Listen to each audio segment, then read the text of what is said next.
Hi guys, so since everyone's so busy these days, I'm gonna explain to you how the dairy industry works in 5 minutes. Like other female mammals, cows only lactate, or produce milk, when they're pregnant or have a newborn to feed. So the dairy industry inseminates or impregnates cows starting at the age of around 12 months over and over and over again so they keep making milk.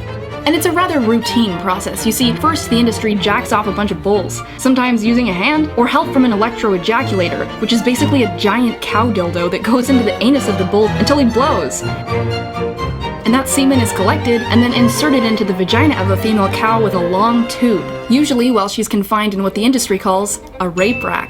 And sometimes they put their fist right into the anus of the female cow, you know, to loosen the area. To make the process as effective as possible. What are you feeling for in there when you... Oh, it's a bit jumpy. I think I would be if someone did that to me.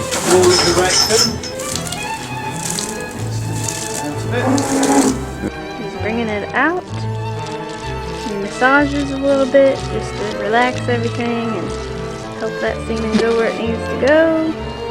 You must be responsible for a lot of calves. Yes. And when that baby cow is born, it's pretty much immediately taken away from its mother and locked in a crate. Because if it stayed around mom, it would drink her milk. And that shit's for us.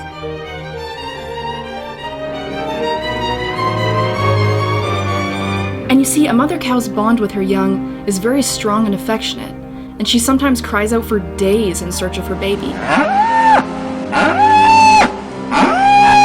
But nobody gives a shit.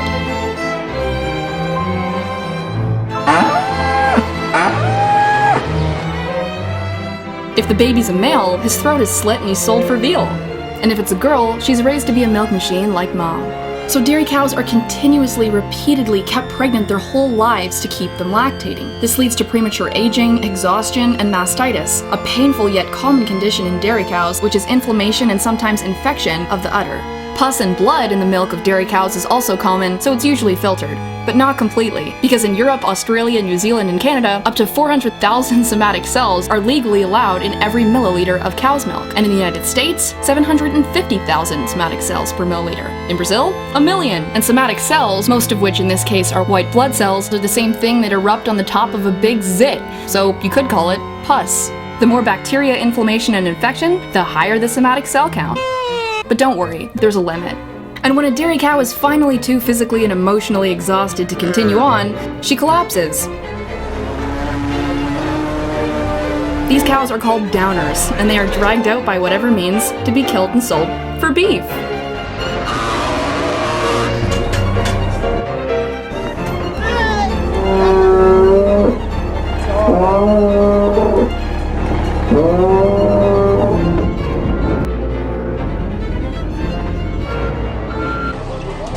It's common in the industry, even on organic dairy farms, for cows to go down after about 4 or 5 years of continuous milk production.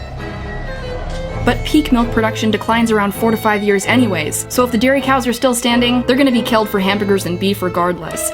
You see, the dairy industry is the meat industry. Almost every single dairy cow that you will ever buy milk that came from ends up being killed for meat. So if you're vegetarian, you might want to think about this, because at least when you're being raised for meat, you're just raised for meat and killed. But when you're a dairy cow, you are sexually exploited and emotionally and physically exhausted until you can't take it anymore, and then you're killed for meat. Sounds worse to me. And the natural lifespan of a cow that hasn't been completely exploited? 20 to 25 years, y'all. And as far as the calcium and protein thing goes, study after study after study has shown that those consuming the highest quantities of dairy actually have the highest cases of bone fracture and osteoporosis. And there are dozens of amazing plant-based sources of calcium and protein, so you really don't need to suck the tits of a cow.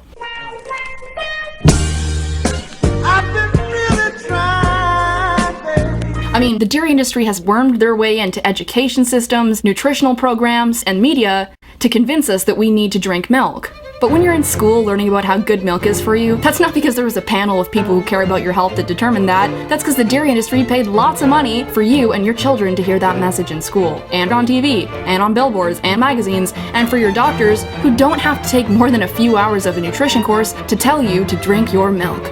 You see, rhino milk is for baby rhinos. Dog's milk is for baby dogs. Cat's milk for baby cats. Rat milk is for baby rats. And cow's milk is for humans? No, it's for baby cows. And vegans are crazy? dairy is Fucking scary.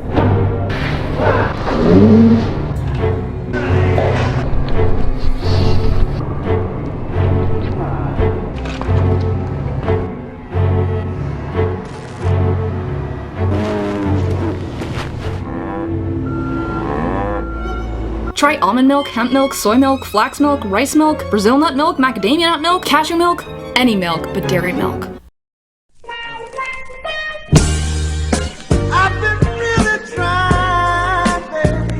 She's got a nice, beautiful slick coming out.